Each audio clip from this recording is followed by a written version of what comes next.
Job లేక ఇబ్బంది పడుతున్నారా? అయితే మెడికల్ కోడింగ్ మీకు మంచి ఆప్షన్. వెంటనే కాల్ చేసి కోర్సులో జాయిన్ అవ్వండి. నమస్కారం సార్. నమస్తే సార్, ప్రతి రిలేషన్షిప్లో భర్త నుంచి భార్య చాలామంది కూడా టైం గురించి గొడవలు జరిగిన సందర్భాలు కూడా మనం చూస్తూ ఉంటాం. భార్యకు భర్త సమయం ఇవ్వకపోవడం వల్ల తనలో ఏం మారుతుంది? ఇది సబ్జెక్టివ్ అన్నమాట. అంటే ఎంత టైం ఇస్తే సరిపోతుంది అన్నది ఎప్పుడు సబ్జెక్టివ్.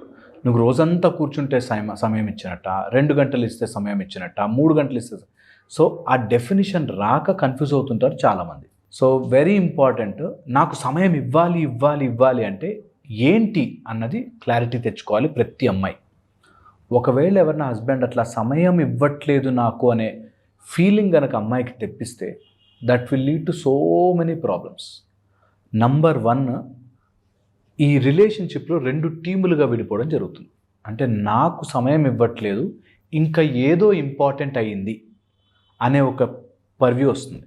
ఎప్పుడైతే ఈ పర్వ్యూ ఇట్లా స్టార్ట్ అవుతుందో అంటే దట్ నేను కాదు ఇంపార్టెంట్, ఆయనకు వర్కే ఇంపార్టెంట్, నేను కాదు ఇంపార్టెంట్, ఫ్యామిలీ ఇంపార్టెంట్ అయిపోయింది, వాళ్ళ ఫ్యామిలీ, అలా ఏదో ఒక డివిజన్ స్టార్ట్ అవుతుంది.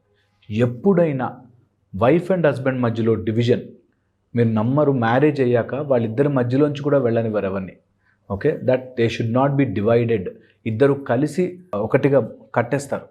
అలాగా మనం కలిసి ఉండాలి అంటే మధ్యలోకి ఆ స్పేస్ని తీసేయకూడదు. సో ఇద్దరు కలవడానికి టైం చాలా చాలా ముఖ్యం. అది ఒక హస్బెండ్ యాజ్ ఎ రెస్పాన్సిబిలిటీగా, అది టీ టైం కావచ్చు, పొద్దున మార్నింగ్ లేచాక ఒక 10 నిమిషాలు యోగా కావచ్చు, వాళ్ళిద్దరూ కలిసి చేసుకునే ఒక సాయంత్రం పూట ఒక వాక్ కావచ్చు, ఏదైనా సరే ఒక 1 సింగిల్ పాయింట్ ఆఫ్ టైమ్, ఇది నా భార్య టైము, ఇది నా ఫ్యామిలీ టైము అని డెడికేట్ చేయాల్సిందే.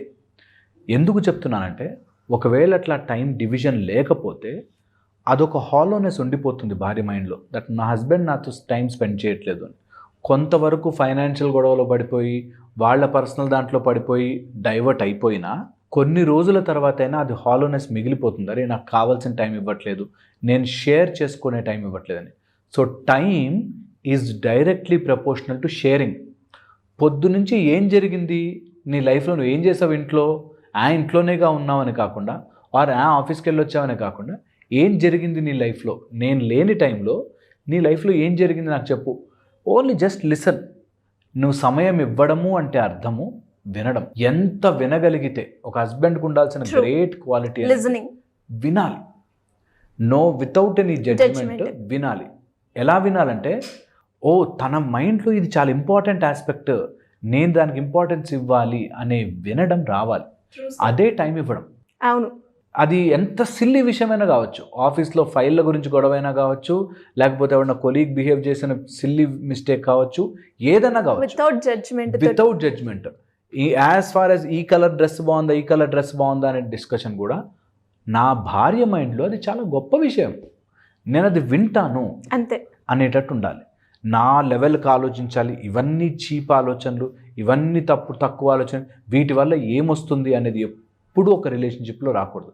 నేను ఎప్పుడు అంటే రిలేషన్షిప్లో బ్రెయిన్ వాడద్దు, హార్ట్ వాడాలి.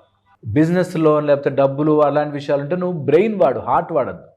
చాలా ఇంపార్టెంట్ రిలేషన్షిప్లో వినడం. First thing, listen to, most ఎంపథెటిక్గా, కంపాషనేట్గా వినడం.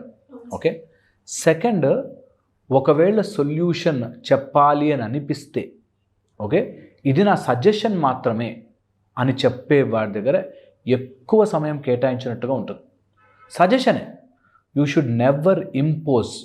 ఎప్పుడైతే నీ భార్య మీద నువ్వు ఇలా చెయ్యి అని ఇంపోజ్ చేసావో, మీ ఇద్దరి మధ్యలో క్రాక్ స్టార్ట్ అయిపోయింది. అంతే. డబ్బు విషయంలోనూ కొన్ని రాంగ్ మిస్టేక్స్ జరుగుతుంటే ఇలా జరిగింది అని చెప్పడం చాలా important. There is a line. వీటన్నిటికీ ఒక్కొక్క గీతలాగా, first class, second class, third class లాగా ఒకసారి చెప్పావు, సెకండ్ టైం రెస్ట్రిక్ట్ చేసాం, థర్డ్ టైము దాన్ని యాక్సెస్ చేయకుండా లాక్ చేసాం. ఇది చాలా ఇంపార్టెంట్. చాలా ఫ్యామిలీలో జరిగేవి. దట్ నేను చెప్పానండి లాస్ట్ టైం పెట్టొద్దని, వినలేదు, అందుకని ఇంకా నేను ఇవ్వను అనే గొడవ స్టేజ్లోకి వెళ్ళిపోతావు. దానికి కూడా ఒక మెథడ్ ఉంటుంది, slowly to get that into process. అదొకటి. సమయం వినడం ఒకటి, తర్వాత ప్రాబ్లంకి సొల్యూషన్ చెప్పేటట్టయితే సజెషన్లా ఇవ్వడం ఒకటి, థర్డ్ మోస్ట్ ఇంపార్టెంట్, ఈ ఏ డిస్కషన్లోనూ నేనెంత గొప్పవాడినో తెలుసా, నేనెంత కరెక్ట్గా ఉన్నానో తెలుసా అనే ఫీలింగ్ భార్యకి రానివ్వకూడదు ఎప్పుడు. That's a nice art, subtle art అది.